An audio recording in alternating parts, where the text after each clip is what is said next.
Hello my dear students, welcome to all of you at YouTube channel मेरा maths classes. आज के lecture में हम प्रोबेबिलिटी डिस्ट्रीब्यूशन में कुछ और डेफिनेशंस के बारे में पढ़ेंगे, जैसे कंडीशनल प्रोबेबिलिटी है और इसके बाद हम देखते हैं इंडिपेंडेंट इवेंट्स क्या होते हैं। दोनों ही डेफिनेशंस बहुत ज़्यादा इंपॉर्टेंट है, ठीक है। तो सबसे पहले देखिए कंडीशनल प्रोबेबिलिटी। हम यहाँ पर कंडीशनल प्रोबेबिलिटी की डेफिनेशन और इससे रिलेटेड जितने भी फैक्ट्स हैं वो सारे हम यहाँ पर डिस्कस करेंगे। Okay, so definition, let A and B be two events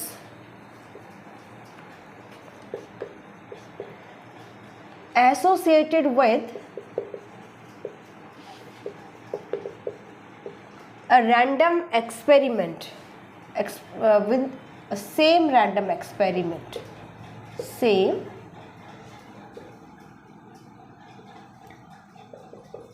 experiment, जो कि दोनों एक ही रैंडम एक्सपेरिमेंट से एसोसिएट है, बिलोंग करते हैं, ठीक है।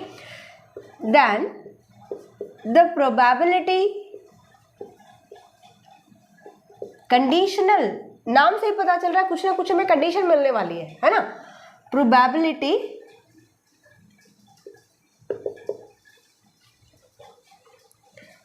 ऑफ अकरेंस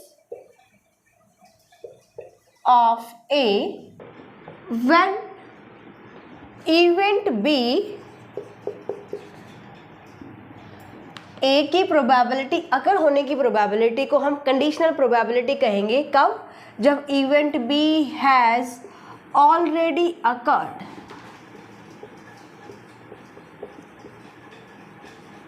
दैट मीन्स अगर आप A की प्रोबेबिलिटी निकाल रहे हो, इवेंट A की प्रोबेबिलिटी निकाल रहे हो, तो क्या होगा? अगर दो आपके पास इवेंट है, सेम रैंडम एक्सपेरिमेंट से बिलोंग करते हैं, ठीक है, तो हमें क्या देखना है कि अगर मैं ए के अकरेंस की प्रोबेबिलिटी फाइंड आउट करूं तो मुझे यहाँ पे ऑलरेडी मिलना चाहिए कि बी अकर हो चुका है। आगे ना कंडीशन, क्योंकि मुझे कंडीशनल प्रोबेबिलिटी बताना है यहाँ पर, ठीक है।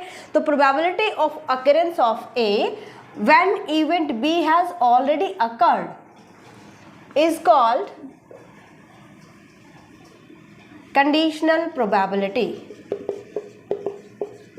कंडीशनल प्रोबेबिलिटी, इसको हम बोलेंगे कंडीशनल प्रोबेबिलिटी कि बी पहले अकर हो जाएगा, तब हमें ए की प्रोबेबिलिटी फाइंड आउट करनी है। ओके, इसको हम डिनोट किससे करते हैं?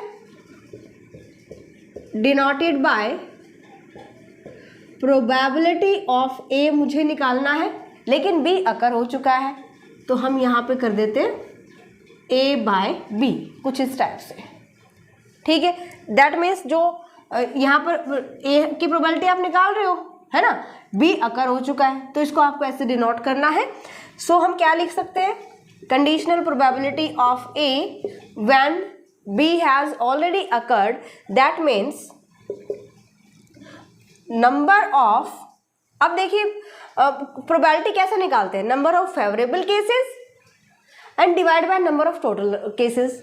अब यहाँ पर अगर मैं देखूँ तो नंबर ऑफ फेवरेबल केसेस क्या आ रहा है भाई? हम ए की प्रोबेबिलिटी निकालेंगे, बी पहले ही अकर हो चुका है, तो फेवरेबल केसेस मुझे ए के भी लेने हैं और बी के भी लेकर चलने हैं, समझ गए ना। तो यहाँ पर आ जाएगा probability of A when B has already occurred, या फिर आप बोल सकते हो कंडीशनल प्रोबेबिलिटी ऑफ ए, ठीक है। So number of cases favourable to A and B, क्योंकि बी भी तो अकर हो चुका है ना। मैं ए की प्रोबेबिलिटी निकाल रही हूँ, लेकिन कंडीशनल प्रोबेबिलिटी, तो बी ऑलरेडी अकर हो चुका है। ए की अकरेंस निकालेंगे तो यहाँ से फेवरेबल केसेस मुझे मिलेंगे, यहाँ से भी मुझे मिलेंगे, तो ए एंड बी दोनों के केसेस लेकर चलेंगे हम, ठीक है। Divide by number of cases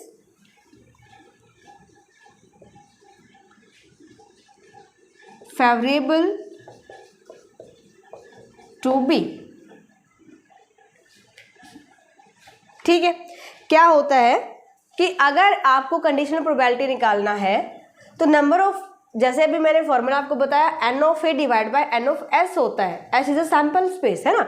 तो जब आप यहाँ पे देख रहे हो कि बी ऑलरेडी अकर हो चुका है, तो हम डिवाइड कर देंगे number of favourable cases of B, मतलब दोनों के सैंपल स्पेस जो डिवाइड होंगे वो कैंसिल हो जाएंगे, ठीक है, तो यहाँ पे क्या हुआ, नंबर ऑफ फेवरेबल केसेस किसके, ए एंड बी के, और यहाँ पर नंबर ऑफ फेवरेबल केसेस जो पहले अकर हो चुका है, ये आपको लेकर चलना है। Clear that. A and B को कैसे शो करते हो, यहाँ पे आ जाएगा नंबर ऑफ पी नहीं, number of A intersection B divide by number of B. ठीक है, अगर मुझे कंडीशन प्रोबेबिलिटी ऑफ बी बताना होता, conditional probability of B when A has already occurred, A पहले अकर हो चुका है, तो इसको क्या कैसे लिखेंगे, number of A intersection B divide by number of A. Clear that formula. तो ये आपको फॉर्मूला याद रखना है, डेफिनेशन भी याद रखनी है, बहुत इंपॉर्टेंट डेफिनेशन है ये। सो इस डेफिनेशन को आप ऐसे भी समझ सकते हो, मुझे निकालना है probability of A when B has already occurred, means probability of A, यहाँ पर अगर मैं ऐसे लिखूँ n of A intersection B divide by N of S, this is n of B divide by N of S. इसका क्या मतलब है, probability of A intersection B divide by probability of B. भाई मुझे प्रोबेबिलिटी फाइंड आउट करनी है ए की, लेकिन सिर्फ कंडीशन ये दी गई है कि बी पहले अकर हो चुका है। ठीक है, तो अभी हमने ये फॉर्मूला कैसे फाइंड आउट किया है, भाई एन ऑफ प्रोबेबिलिटी हम निकालेंगे इंटरसेक्शन की, और उसको डिवाइड कर रहे हैं प्रोबेबिलिटी ऑफ बी से, समझ गए ना। तो number of cases favourable to B, तो अगर मैं एन ऑफ एस से यहाँ पे डिवाइड कर दूँ इस नंबर को और इस नंबर को, तो probability of intersection probability of B आ जाएगा।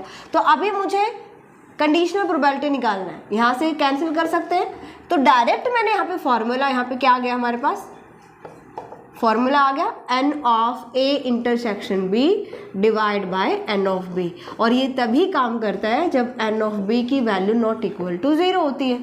सेम तरीके से अगर आपको दिया जाए probability of B when A has already occurred, N of B intersection A और divide by N of A, ये भी तभी काम करेगा, यानी ये तभी वैलिड होगा जब एन ऑफ ए की वैल्यू नॉट इक्वल टू 0 होगी, अदरवाइज ये इन्फिनिटी आ जाएगा, है ना। तो ये आपको चीज़ ध्यान रखनी है, और ये फॉर्मूला सिर्फ आपको याद रखना है कंडीशनल प्रोबेबिलिटी। नेक्स्ट डेफिनेशन है इंडिपेंडेंट इवेंट। क्या होता है, two events A and B with a same random experiment,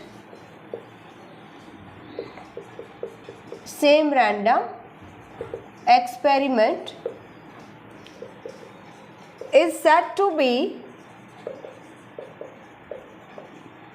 independent events if the occurrence of one event doesn't affect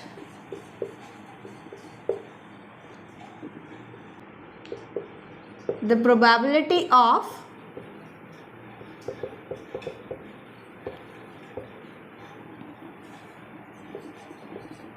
the other।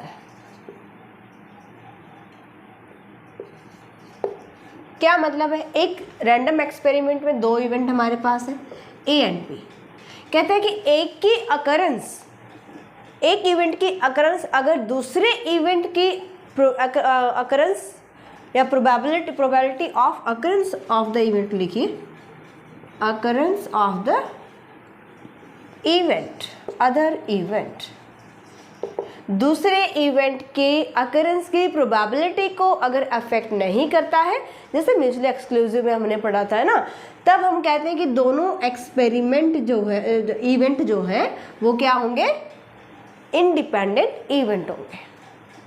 ठीक है, एग्जाम्पल से अच्छे से देखेंगे, लेकिन डेफिनेशन पूछी जाती है बार बार एग्जाम में, ये इंपॉर्टेंट डेफिनेशन है। ओके, तो यहाँ पर एक चीज़ तो आ गई कि भाई अगर ए की प्रोबेबिलिटी आप निकाल रहे हैं यहाँ पर, तो बी की प्रोबेबिलिटी इस पर कोई असर नहीं करेगी। अभी तक कंडीशनल में हमने क्या पढ़ा था कि अगर ए की प्रोबेबिलिटी निकाल रहे हो तो बी पहले अकर हो चुका होगा, ये कंडीशन है, तो बी की प्रोबेबिलिटी ए की प्रोबेबिलिटी को अफेक्ट करती है। है ना, कंडीशनल प्रोबेबिलिटी में। लेकिन यहाँ पर अगर इंडिपेंडेंट इवेंट की बात करें तो कोई कंडीशन नहीं है, दोनों इवेंट इंडिपेंडेंट अकर हो रहे हैं, उनकी प्रोबेबिलिटी एक दूसरे को इफेक्ट नहीं कर रही है। अगर इफेक्ट नहीं कर रही है तो कंडीशन नहीं है, और अगर कंडीशन नहीं है तो आप क्या लिख सकते हो, यहाँ से जो रिजल्ट्स निकल कर आएंगे वो है सबसे इंपॉर्टेंट।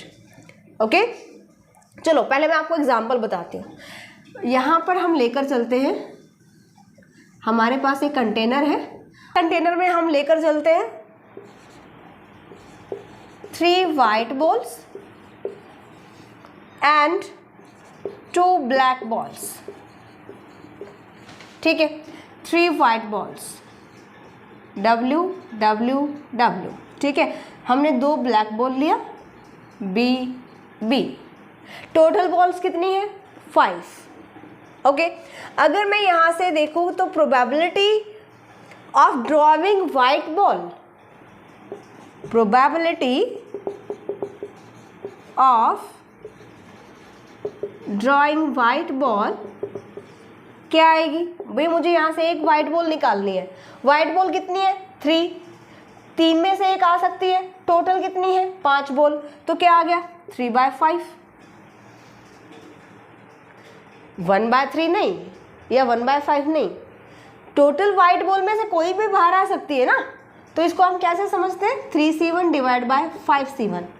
भाई वाइट बॉल्स 3 है, 3 में से आपको एक फाइंड आउट करनी है, एक निकालनी है। फर्स्ट ड्रॉ में हमें एक बॉल चाहिए, तो तीनों में से कोई भी आ जाएगी।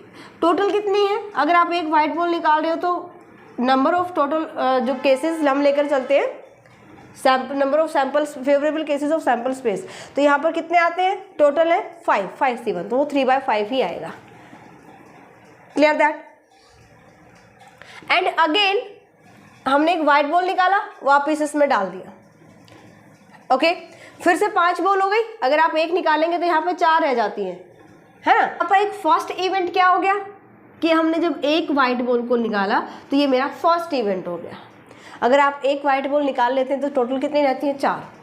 जब दूसरा इवेंट अकर होता है तो उससे पहले हम बॉल को वापस रिप्लेस कर देते हैं, यानी वापस हमने इसमें डाल दिया, फिर से हमारी टोटल बॉल्स आ गई 5।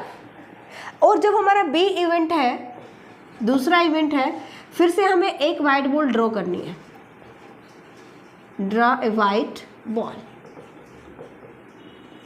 तो जब आप यहाँ से प्रोबेबिलिटी ऑफ बी निकालेंगे, हमने फिर से एक वाइट बॉल लेना है, फिर से 5 बॉल आ चुके हैं हमारे पास, फिर से 3/5 आ जाएगा। दोनों इवेंट्स की प्रोबेबिलिटी सेम आ रही है ना। तो एक दूसरे की प्रोबेबिलिटी को अफेक्ट नहीं करते हैं, तो ये कैसे हैं, इंडिपेंडेंट इवेंट्स हैं। ओके, तो ये आपके पास डेफिनेशन है, एग्जाम्पल है इंडिपेंडेंट इवेंट्स का। अब हम बात करते हैं कि अगर ए और बी इंडिपेंडेंट इवेंट है तो कंडीशनल प्रोबेबिलिटी, यानी कि अभी मैंने कंडीशनल प्रोबेबिलिटी क्या बताया, P of A intersection B divide by P of B, ये हमारी कंडीशनल प्रोबेबिलिटी है। अभी हमने कहा कि अगर इंडिपेंडेंट इवेंट है तो कंडीशन तो गई, है ना, तो क्या हो जाएगा P of A, probability of A when B has already occur.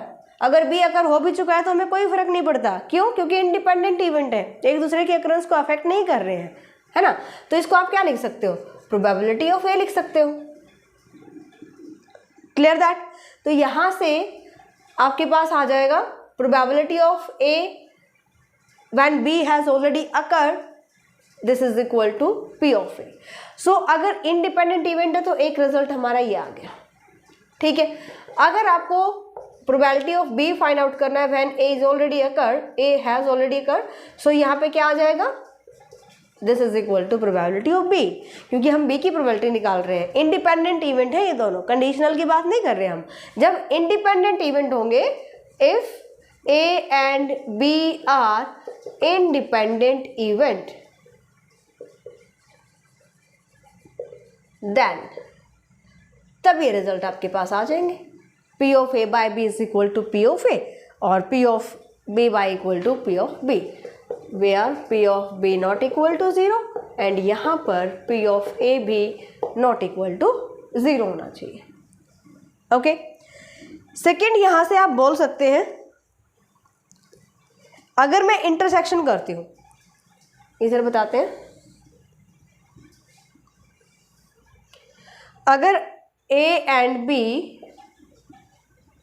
are two independent event if and only if, एक रिजल्ट और यहाँ से जो कि बहुत इंपॉर्टेंट है, P of A intersection B is equal to P of A into B, आप इसको लिख सकते हैं, और ये आ जाएगा हमारे पास equal P of A into P of B। ठीक है, तो ये रिजल्ट भी आपको इंडिपेंडेंट इवेंट्स के लिए याद रखना है कि अगर सेम रैंडम एक्सपेरिमेंट में आपके पास दो इवेंट है और वो कैसे हैं, इंडिपेंडेंट इवेंट है, then you can write P of A intersection B, probability of A intersection B is equal to A into B, and this can be written as P of A into P of B, and probability of A into probability of B। Okay, तो ये result जो अभी हमने देखे यहाँ से, this and this, इन्हीं को आपको क्वेश्चंस या थ्योरम्स, जो भी हमारे थ्योरम्स आएंगे या क्वेश्चंस आएंगे, उनमें आपको यूज़ करना है। ओके, सो आज के लेक्चर में हम यहीं तक करते हैं। कल हम रैंडम वेरिएबल और discrete random variable, probability distribution, इसके बारे में पढ़ेंगे। कैसे तो प्रोबेबिलिटी डिस्ट्रीब्यूशन, कैसे हम उसमें टेबल बनाते हैं और कैसे प्रोबेबिलिटीज़ फाइंड आउट की जाती हैं, बहुत ज़्यादा इंपॉर्टेंट है। प्रोबेबिलिटी डिस्ट्रीब्यूशन का एक क्वेश्चन डेफिनेटली आता है। ओके, सो इसको अच्छे से ट्राई कीजिए, डेफिनेशंस क्लियर होती हैं तो क्वेश्चन आप बहुत ईजीली कर पाते हैं। ऑलराइट, सो मिलते हैं नेक्स्ट लेक्चर में, बाय।